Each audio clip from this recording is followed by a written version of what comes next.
Hi friends, வாங்க இன்றைக்கி சிம்பிளான முட்டை சாதம் எப்படி செய்யலான்றதை பார்க்கலாம். அதுக்கு முதல்ல ஒரு கடாய் வச்சு எண்ணெய் சூடானதும் கட் பண்ண ஆனியன் ஆட் பண்ணிக்கிறேன். நான் ஒரு ஆனியன் தான் கட் பண்ணியிருக்கேன், கொஞ்சம் பொடியாக கட் பண்ணி. ஆனியன் இந்த மாதிரி நல்லா கலர் சேஞ்ச் ஆகிற வரைக்கும் நல்லா வதக்கிக்கலாம். இது கூடவே 2 பச்சை ஆட் பண்ணியிருக்கேன். நான் 2 பேருக்கு தான் செய்கிறேன். நீங்கள் உங்களுக்கு அதிகமான பர்சன் தேவைப்பட்டுச்சுன்னா அதுக்கேற்ற மாதிரி குவான்டிட்டி எக்ஸஸ் பண்ணிக்கலாம். கொஞ்சமாக 1/2 ஸ்பூன் அளவுக்கு இஞ்சி பூண்டு பேஸ்ட்டு போட்டுக்கிறேன். இஞ்சி பூண்டு பேஸ்ட் போட்டு நல்லா வதக்கிட்டதுக்கப்புறமா பச்சை ஸ்மெல் போகணும், நல்லா வதக்கிக்கலாம். பாருங்கள், இந்த மாதிரி வதக்கினதுக்கப்புறமா கொஞ்சமாக மஞ்சள் தூள், கொஞ்சமாக வெறும் மிளகாத்தூள், நமக்கு எவ்வளோ காரம் தேவையோ அதுக்கேற்ற மாதிரி ஆட் பண்ணிக்கிறேன்.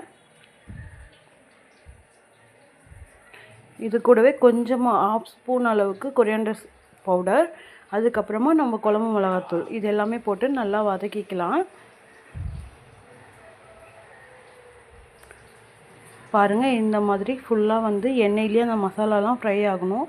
இப்போ சாப்பாட்டுக்கு தேவையான அளவுக்கு சால்ட் ஆட் பண்ணியிருக்கேன்.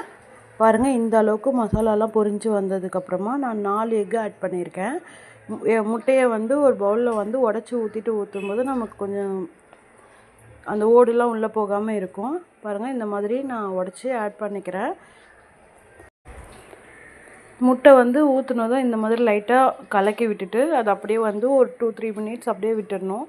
அதுக்கப்புறமா நம்ம லைட்டாக அதை கலக்கிக்கலாம். அப்போ முட்டை அங்கங்கே தெரியும், இல்லைன்னா சாதத்தோடு நல்லா மிக்ஸ் ஆகிடும். இந்த மாதிரி நல்லா கொஞ்சம் ஆஃப் பாயில் இருக்கும்போது தேவையான அளவுக்கு பெப்பர் ஆட் பண்ணிக்கிறேன். பெப்பர் ஆட் பண்ணிவிட்டு நல்லா மிக்ஸ் பண்ணி விட்டுக்கலாம். பாருங்கள், இந்த மாதிரி நல்லா மிக்ஸ் பண்ணிக்கணும். இப்போது நான் சூடாக வடித்த சாதத்தை இது கூட ஆட் பண்ணிக்கிறேன்.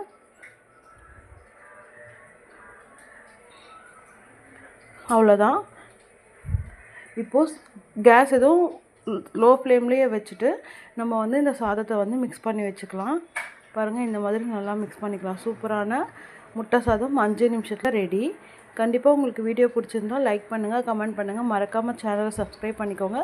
தேவையான அளவுக்கு லாஸ்ட்டில் கொத்தமல்லி ஆட் பண்ணி சுட சர்வ் பண்ணுங்கள். சூப்பராக இருக்கும்.